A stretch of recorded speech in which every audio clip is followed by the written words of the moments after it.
Nevertheless, the infrastructure problems do present a considerable hurdle for many of India's businesses. Let's take a look at Infosys.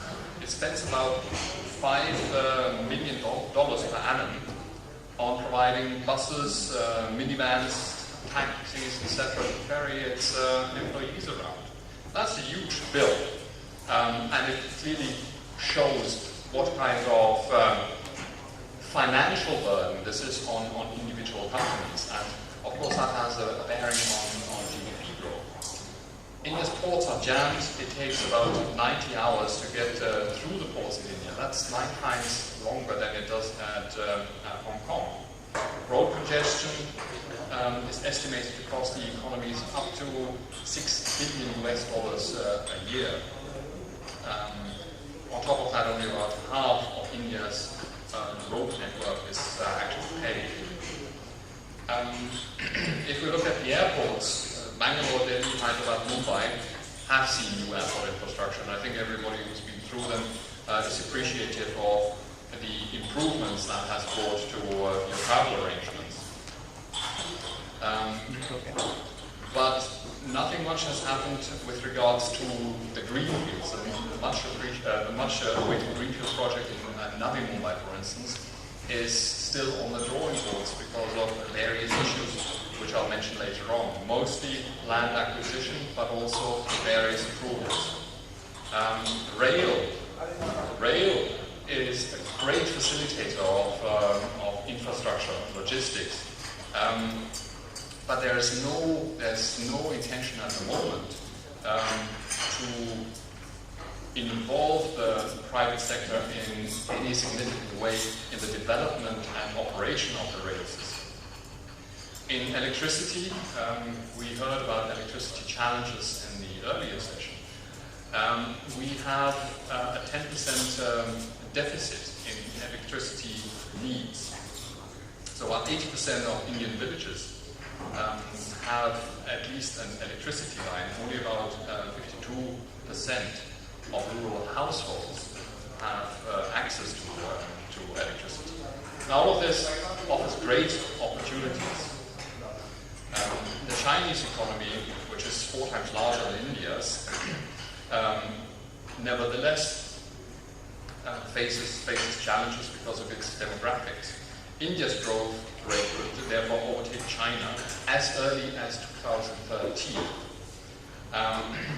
And some economists even think that India will grow faster than any other large country over the next 25 years. So great opportunities which are to be facilitated through infrastructure development. India's infrastructure is about 10 to 12 years behind where it needs to be. Again, this is a problem for GDP development. China has actually used infrastructure as an enabler for GDP development, whereas India is catching up. Now let's look at the next 12 5-year plan, where the Indian government wants to invest $1 trillion.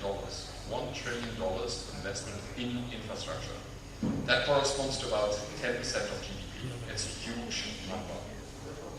And it's up from $33 billion or $10 billion in the previous plan periods. So 50% of this $1 trillion, 50% is supposed to come from the private sector through PPPs. So 500 million to be invested in Indian infrastructure from 2012 over the next 5 years from the private sector. That is absolutely huge. By 31st of January this year, $75 billion had already been invested in the various PPPs in electricity, ports, airports, etc. In India. So all PPPs together amount to $75 billion that has been invested. This is highly necessary if you look at just at Delhi, where it's estimated that 420 million working hours are lost to traffic jams every month. Can you imagine that sum? 420 million US dollars. Now, we do have these opportunities, and they do look for the industry extremely lucrative. However, there are a number of challenges that make it perhaps not so easy to take advantage of these opportunities. Today, more than 1/3 in this infrastructure financing comes from the private sector, compared with 5% in 2003. But you probably read in the press that the Indian banks have just faced a downgrade from various rating agencies. And that downgrade is due to a number of factors, but one of those factors is also overexposure to specific industry risk, company risk, or group company risk. So if you take a regular infrastructure project, funding usually comes 70% debt, 30% equity.